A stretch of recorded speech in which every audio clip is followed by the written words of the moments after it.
You might have heard of the word sattva, Sattva.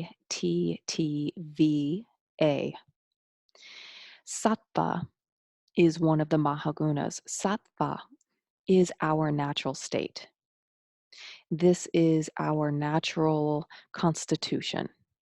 This is who we are innately.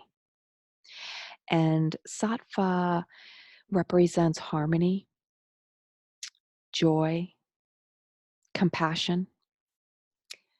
It represents clear thinking.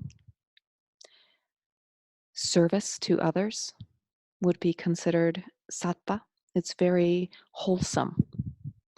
And this is our natural state, that we are naturally joyous, loving, giving.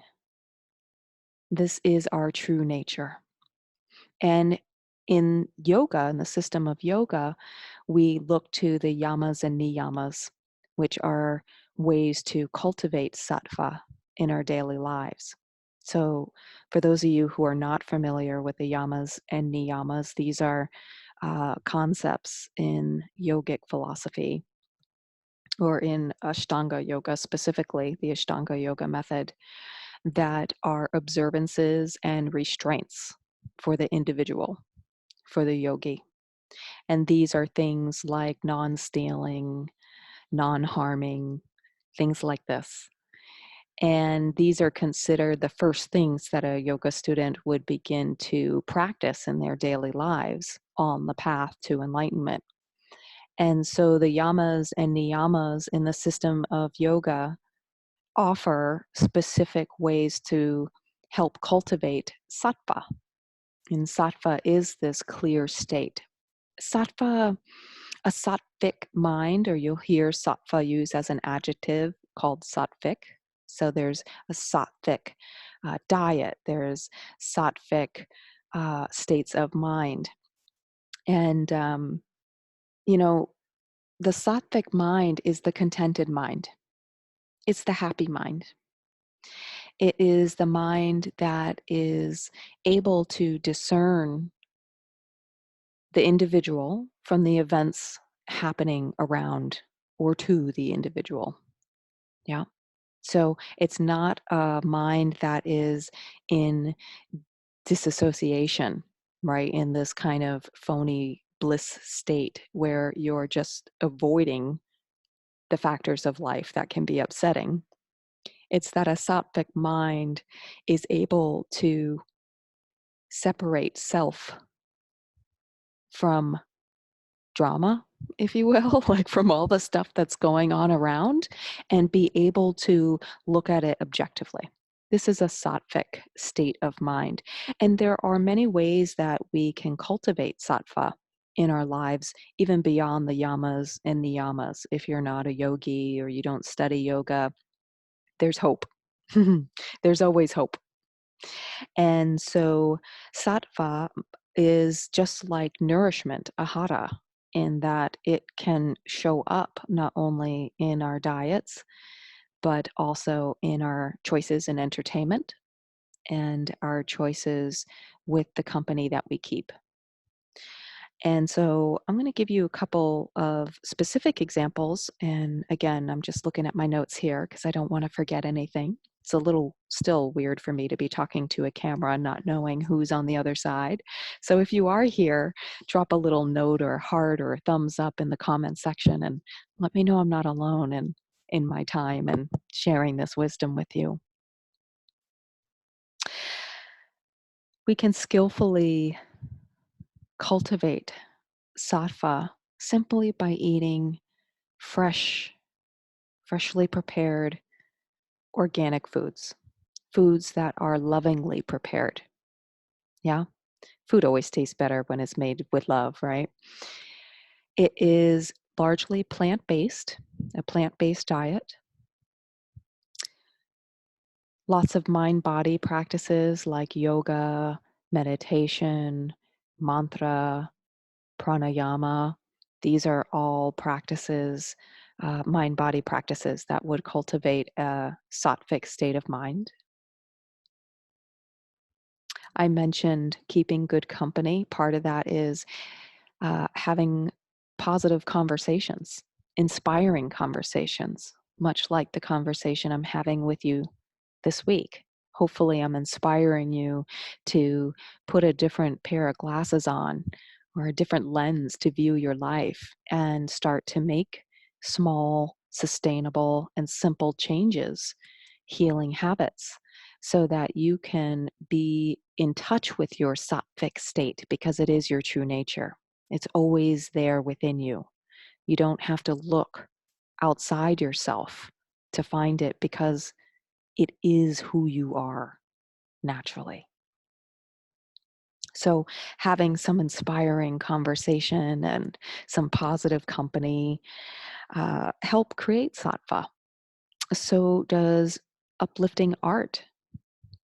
So does being outdoors with nature in the elements, whether it's a hike in the woods or swimming in the ocean, which is my personal favorite to do. I just absolutely love swimming in the ocean. I grew up in New Hampshire, and often in the summers my mom would take us to the beaches of Maine. Cold water, yes, but I did actually swim in it growing up. And so being out in nature, whether it's the ocean or a lake or climbing a mountain, sunbathing, moonbathing, these are all aspects of cultivating more sattva. Walking barefoot outdoors is another way to cultivate sattva. You're connecting with nature and Mother Earth through the soles of your feet. It's a very grounding practice energetically. Uh, Wonderful practice to do, especially at the end of summer, where there's a lot of excess heat that's been accumulated in the body from the summer season. Walking barefoot in some dew covered grass, the classics say, are a great way to cultivate sattva.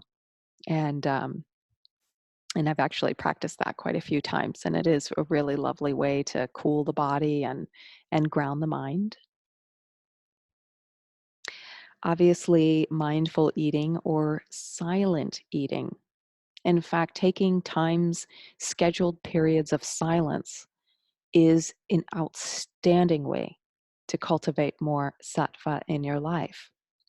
Now, these don't have to necessarily be weekend retreats that you go away for a weekend or longer. They can be, but again, this is about daily healing habits. And most of us are working professionals or parents, and you have other responsibilities in your life and other commitments.